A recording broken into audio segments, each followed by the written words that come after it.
कि दिल्ली से भेजा संदेश, कर्पूरी बाल बनावे, भैंस चरावे राम नरेश। तो कर्पूरी अपनी जाति का काम करें और राम नरेश यादव भी अपनी जाति का काम करें, ये उस समय नारे लगे थे सड़कों पर, और बहुत उस समय के पॉपुलर नारे थे। कोई कुछ भी करेंगे तो कहीं से लेकर कहीं जाता है, तो इस वजह से उस जो गुस्सा है उसको समझा भी जा सकता है, उससे बहुत अन्यथा नहीं लेना चाहिए। क्योंकि जब लगातार एक वर्चस्व में कोई समाज रहता है तो लगता है कि वो उसका अधिकार बन गया है। तो ये एक समय की समस्या थी। बड़ा फैसला था उनका कि आरक्षण लागू करो, और उन्होंने उसको कर भी दिया। बहुजन नायकों के इतिहास को समेटे 2025 का बहुजन कैलेंडर आ गया है। आज ही बुक करिए अपना बहुजन कैलेंडर। फिर कौन थे कर्पूरी ठाकुर? भारत रत्न कर्पूरी ठाकुर। उनके बारे में आप बहुत कुछ इस बीच में जान चुके होंगे, क्योंकि भारत रत्न मिलने की घोषणा के बाद मीडिया, जो आमतौर पर बिल्कुल टुप्पी का षड्यंत्र उनके खिलाफ रहा कि उनके बारे में बात ही नहीं करनी है, वो अब मजबूर है बहुत सारी बातें बताने के लिए कि वो कितने महान थे और क्या क्या किया था। मैं कर्पूरी ठाकुर को एक बिल्कुल अलग नजरिए से, बिल्कुल अलग चश्मे से, बिल्कुल अलग लेंस से देखने की कोशिश करता हूँ। और वो लेंस है कर्पूरी ठाकुर को दी हुई गालियां। कर्पूरी ठाकुर ने जिंदगी में जो कुछ किया, आमतौर पर वंचितों के लिए किया, और भर भर करके गालियां उनको दी गई। सारी गालियां पूरी की पूरी बोलना संभव नहीं है, भद्र और अश्लील गालियां हैं। लेकिन कुछ गालियों का मैंने नोट्स बनाए कि आखिर उस समय के, हालांकि उस पूरे दौर को मैंने देखा भी है तो बहुत कुछ याद भी है। तो क्या क्या गालियां दी गई, कुछ प्रमुख गालियां। ये आरक्षण कहाँ से आई? कर्पूरी की माँ पूरा नहीं कर रहा। कर्पूरी, कर्पूरा, छोड़ गद्दी, उठा उस्तुरा। उस्तुरा मतलब रेजर। कर्पूरी, कर्पूरा, छोड़ गद्दी, उठा उस्तुरा। ये ना गाली दी गई। गाली ये दी गई, कर्पूरी की माई चढ़े खजूर, बेटा मांगे, पूरा नहीं कर रहा हूं मैं उसको भी। इस तरह की गालियां, कई सारी और गालियां। दिल्ली दिल्ली से भेजा संदेश, कर्पूरी बार बनावे, भैंस चरावे राम नरेश। उसी दौरान राम नरेश यादव यूपी के मुख्यमंत्री थे, और उन दोनों ने लगभग साथ साथ थोड़ा समय था। ओबीसी को पहली बार उत्तर भारत में आरक्षण दिया गया था, मंडल कमीशन से काफी पहले। तो कर्पूरी ठाकुर इतनी ज्यादा घृणा और नफरत के शिकार क्यों हुए? आखिर ऐसा क्या कर दिया था उस आदमी ने?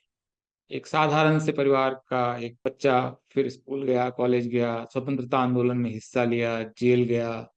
1952 में पहले विधानसभा चुनाव में 31 साल की उम्र में विधायक बनकर आया। उस चुनाव के सबसे युवा विधायकों में पूरे देश में कर्पूरी ठाकुर। 1967 जाते जाते वो उप मुख्यमंत्री बनते हैं, सबसे बड़े दल के नेता बनते हैं, और इसके साथ साथ शिक्षा का मंत्रालय संभालते हैं भारत। बाद में बिहार के वो मुख्यमंत्री बनते हैं। ऐसा क्या कर दिया? क्यों गालियां? क्या समस्या क्या थी? कर्पूरी ठाकुर के जीवन के किए हुए 10 महत्वपूर्ण कार्यों के जरिए हम समझ सक पाएंगे कि कर्पूरी ठाकुर जननायक और कुछ लोगों के लिए खलनायक एक साथ क्यों बन गए। कर्पूरी ठाकुर समाजवादी आंदोलन से जुड़े हुए थे। कांग्रेस उस समय आजादी का आंदोलन की मुख्य धारा थी, लेकिन उन्होंने तय किया कि वो समाजवादी धारा के साथ जुड़ेंगे ताकि ज्यादा से ज्यादा लोगों का कल्याण हो, ये उनकी परिकल्पना थी। लेकिन वो लोहिया के साथ नहीं थे, लोहिया की पार्टी में वो नहीं थे।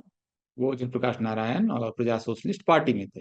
लोहिया संयुक्त सोशलिस्ट पार्टी चलाते थे, बाद में मिलाकर सोशलिस्ट पार्टी बनी। समाजवादी विचारधारा और लोगों से मिलना जुलना जो आखिर तक उन्होंने पालन किया। मुख्यमंत्री का जो ऑफिस है और घर है वो आम जनता के लिए आखिर तक खुला रहा, और लोग उनको गालियां देते रहे और गालियां सुनते रहे। आज की तारीख में आप कल्पना कीजिए कि कोई आदमी इस तरह की गालियां दे किसी मुख्यमंत्री या प्रधानमंत्री को, उसके साथ क्या होगा।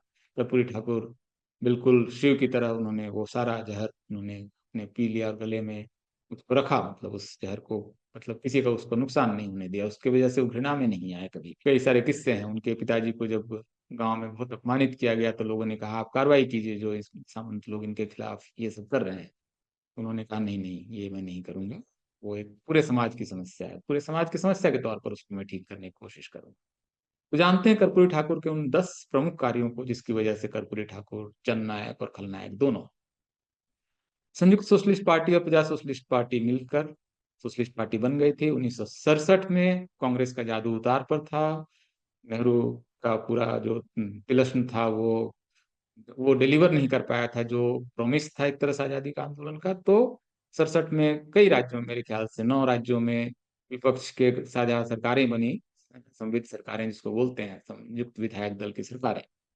उसमें कर्पूरी ठाकुर जो सोशलिस्ट पार्टी चला रहे थे, वो सबसे बड़ी पार्टी थी, 67 विधायक थे, लेकिन क्योंकि वो ओबीसी थे और वो दूसरे तरह का एक जलवा होता है वो उनका नहीं था, तो उनको मंत्री बनने का मौका नहीं मिला।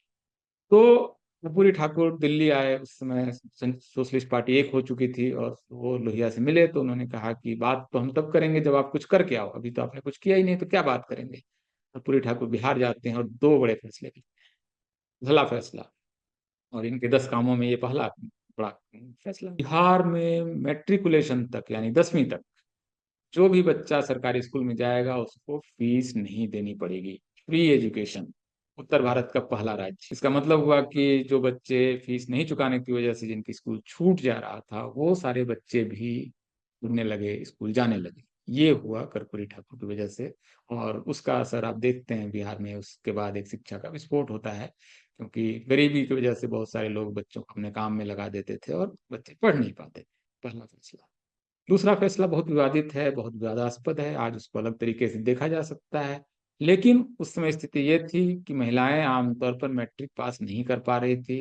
गरीब परिवारों के बच्चे मैट्रिक पास नहीं कर पा रहे थे, 10वीं पास नहीं कर पा रहे थे, और इसकी सबसे बड़ी वजह थी अंग्रेजी का डर और खौफ, क्योंकि टीचर्स भी अंग्रेजी के नहीं थे अच्छे, और नहीं थे, काफी हद तक नहीं ही थे, गाँव में तो बिल्कुल ही नहीं थे। बच्चे इंग्लिश में फेल हो जाते थे, और एक सब्जेक्ट में फेल मतलब फेल, तो वो 10वीं तक पहुंचते ही नहीं थे। वो कोई 7वीं में, कोई 8वीं में 2 बार फेल हुआ, बाहर हो जाता। उन्होंने एक फैसला किया, नहीं, इंग्लिश में फेल होना फेल नहीं माना जाएगा, ये ऑप्शनल सब्जेक्ट होगा, और अंग्रेजी के बगैर पास हो सकता है। तो इसकी वजह से बिहार में एक तरह से बच्चे कॉलेज पहुंचने लगे, बहुत बड़ी संख्या में कॉलेज की जरूरत पड़ने लगी। और वही उसी समय से आप देखेंगे कि बिहार के बच्चे उतना, क्योंकि कॉलेज एक्सपेंशन था नहीं, स्कूल कॉलेज का मिसमैच हुआ, बिहार के बच्चे बाहर जाके पढ़ने लगे, क्योंकि कॉलेज कम थे, पास ही नहीं होते थे बच्चे, मैट्रिक ही नहीं पास हो रहे थे। तो ये जो दो बड़े कदम उन्होंने उठाए, और इसकी वजह से वहां से कर्पूरी ठाकुर को जननायक कहा जाने लगा। हालांकि इंग्लिश एजुकेशन होना चाहिए, नहीं होना चाहिए, आज कोई कहे कि इंग्लिश एजुकेशन नहीं होना चाहिए, वो बिल्कुल ही गलत किस्म का के विचारों का मुख्यमंत्री होगा आज, या शिक्षा मंत्री होगा, आज कोई फैसला करे कि बच्चों को इंग्लिश नहीं पढ़ानी है। लेकिन उस समय उस फैसले का मतलब था। तो ये तो हुआ कर्पूरी ठाकुर के दो बड़े फैसले। कर्पूरी ठाकुर इसके बाद लगातार कुछ और बड़े फैसले करते हैं। उन्होंने फैसला किया कि जिन खेतों से, जहां पर असिंचित खेत है, या पूरे पूरे समय पानी नहीं रहता है, मिलता है, और लाभकारी खेती नहीं है, उनका लगान माफ। लगान माफ, लगान फिल्म से बहुत पहले एक बार लगान माफ हुआ है, और वो कर्पूरी ठाकुर ने किया कि नहीं, कोई लगान नहीं, कोई मालगुजारी नहीं, कोई टैक्स नहीं देना पड़ेगा किसानों को, वो खेती करें और जिए अपना, पेट भरें। ये कर्पूरी ठाकुर का तीसरा बड़ा फैसला था। इसके बाद से तो कर्पूरी ठाकुर बिहार के जननायक बन गए, और उसके बाद से लगातार वो चुनाव भी जीत रहे हैं, और उसके बाद मुख्यमंत्री भी बनते हैं।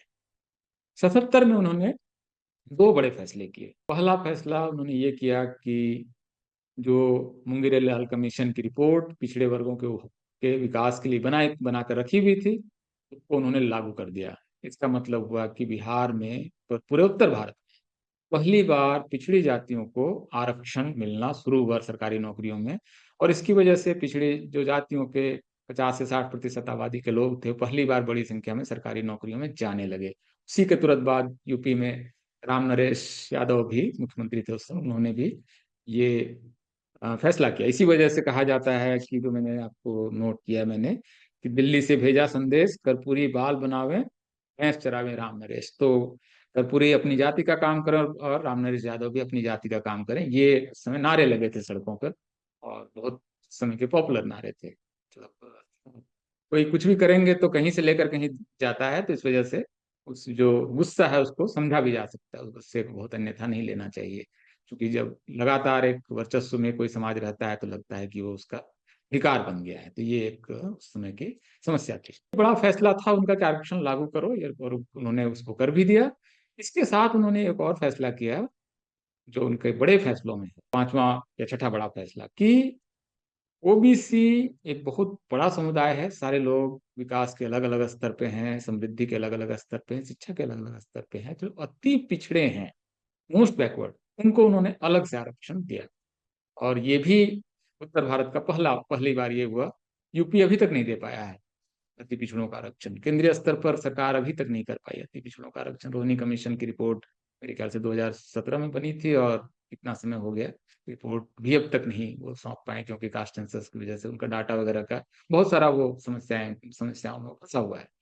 तो ये एक बहुत बड़ा फैसला उस समय अति पिछड़ों का, इस वजह से सरकारी नौकरियों में आप पाएंगे अभी भी बिहार में तो सबसे बड़ा जो सोशल ग्रुप है जिस सरकारी नौकरियों में, वो अति पिछड़ों का है और काफी अच्छी संख्या में उनको नौकरी मिलती है। और वो नौकरी कोई और पिछड़ा नहीं ले सकता है, ओबीसी एमबीसी की नौकरी नहीं ले सकता है, और बहुत सख्ती से लागू है। तो ये एक अच्छी व्यवस्था उन्होंने की। दक्षिण भारत में ये है पहले से ही, लेके सब जगह, कर्नाटक इन जगहों पे है मोस्ट बैकवर्ड का कॉन्सेप्ट। बिहार में, उत्तर भारत में पहली बार आया ये। एक और बड़ा फैसला, शेड्यूल कास्ट बहुत सारा अत्याचार झेल रहे थे और उनके अत्याचारों से उनकी मुक्ति नहीं हो रही थी।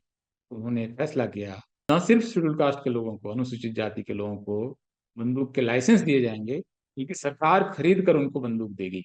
और ये बहुत ही मतलब क्रांतिकारी फैसला था, बहुत साहसिक फैसला था।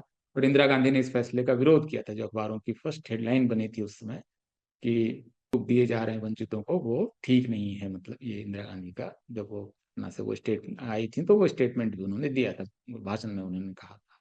तो ये उनका एक बड़ा फैसला है। इसके अलावा पूरी ठाकुर जिन तमाम वजहों से जाने जाते हैं, वो जीवन उनका सादगी भरा था। आखिर तक वो अपने छोटे से कमरे में रहे और मुख्यमंत्री जो आवास था वो सबके लिए खुला रहा। कोई मतलब तामझाम नहीं, बहुत सामान्य ढंग से जीते थे और करप्शन फ्री जीवन जीने और करप्शन फ्री शासन चलाने के लिए भी उनकी प्रसिद्धि है, जो एक उनका बड़ा, उनका एक तरह से उनका कंट्रीब्यूशन है।